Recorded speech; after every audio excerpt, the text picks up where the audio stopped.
Hi friends, welcome back to our channel smart పక్షిత.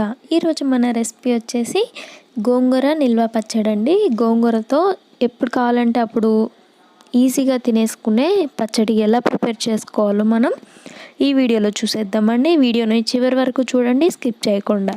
ఈ కొలతలతో మీరు కానీ చేశారంటే ఖచ్చితంగా 6 months వరకు పాడవదండి గోంగూర అనేది. ఇప్పుడు మనం ప్రాసెస్లోకి వెళ్ళిపోదాం. ఇప్పుడు ఒక 5 కట్టల వరకు గోంగూరను తీసుకోవాలండి. నేనైతే క్వాంటిటీకి తగ్గట్టు నేను తీసుకున్నాను. మీకు ఎన్ని కావాలన్నా సరే అన్ని తీసుకోవచ్చు. ఇలా బెజ్జంది ఇందాక ఆకు చూపించాను కదండి, అలా ఆకులు ఏమన్నా ఉంటే తీసేయాలండి, అవి ఉంచకూడదు.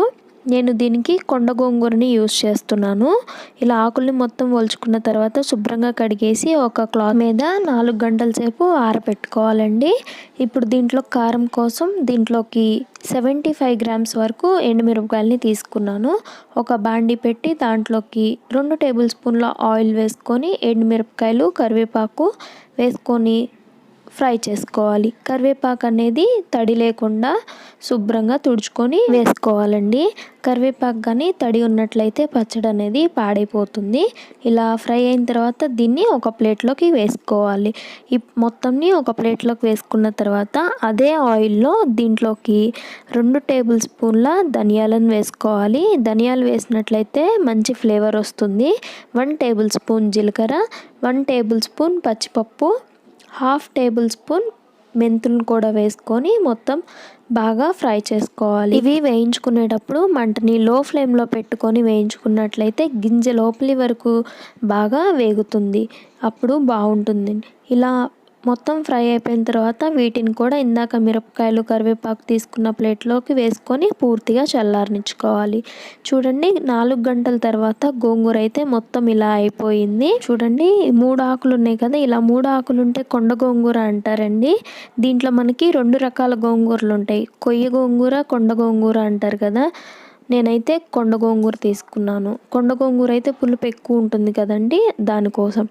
ఇలా 2 tablespoons ఆయిల్ని వేసుకొని గోంగూరని కొంచెం కొంచెంగా వేసుకొని ఫ్రై చేసుకోవాలి. ఇలా కొంచెం కొంచెం వేసుకొని వేయించుకోవడం వల్ల గోంగూర అనేది తొందరగా మగ్గుతుంది. గోంగూర అనేది తడి లేకుండా ఆరబెట్టుకున్నట్లయితే మనకి పొడి పొడిగా వస్తుందండి. కొంచెం తడున్నా సరే గోంగూర అనేది ముద్దయిపోతుంది, అప్పుడు ఎక్కువ రోజులు కూడా నిల్వ ఉండదండి. ఇలా మొత్తం ఫ్రై చేసుకొని ప్లేట్లోకి పెట్టుకున్న తర్వాత ఒక మిక్సీ జార్ తీసుకొని దాంట్లోకి ఎండుమిరపకాయలు, ధనియాలు అవి వేయించి పెట్టుకున్నాం కదా, అవి చల్లారిపోయిన తర్వాత మిక్సీ జార్లో వేసుకొని ఇలా కచ్చాపచ్చాగా మెదగనిచ్చుకోవాలి.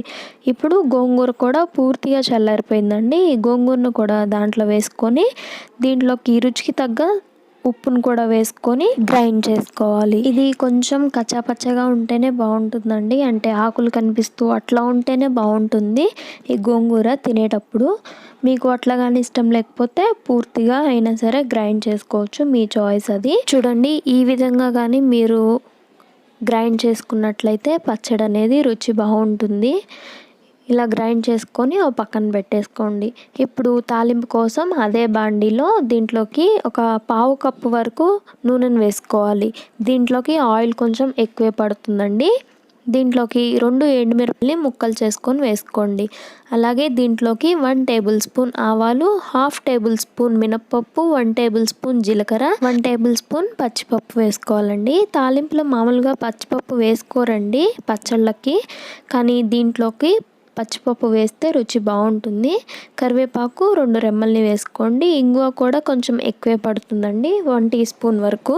దీంట్లోకి ఆవాలు సన్నవి, లావి 2 రకాలు ఉంటాయి కదండి, 2 రకాలని ఆవాలని వేసుకున్నట్లయితే పచ్చడి చాలా టేస్టీగా ఉంటుంది. మీరు ఎప్పుడైనా ట్రై చేయకపోతే ఒకసారి ట్రై చేసి చూడండి. అది 1/2 spoon, ఇది 1/2 spoon.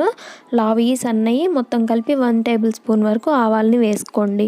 ఇలా తాలింపు ఫ్రై అయిన తర్వాత గోంగూరని మిక్సీ వేసుకున్నాం కదా, అది కూడా ఈ తాలింపులో బాగా వేయించుకోండి. ఇలా బాగా వేయించుకున్నట్లయితే మనకి పచ్చడి అనేది 6 months వరకు అస్సలు పాడవదండి. చూడండి ఆయిల్ పైకి తేలుతుంది కదా, ఇలా ఆయిల్ సపరేట్ అయిన తర్వాత స్టవ్ ఆఫ్ చేసుకొని ఒక గ్లాస్ జార్లోకి ఈ పచ్చడిని స్టోర్ చేసుకున్నామంటే చాలా రుచిగా ఉంటుందండి. మీకు కావాల్సినప్పుడు చిన్న బౌల్లోకి తడి లేకుండా ఉన్న స్పూన్ని పెట్టుకొని ఆ బౌల్లోకి ట్రాన్స్ఫర్ చేసుకొని సర్వ్ చేసేసుకోండి.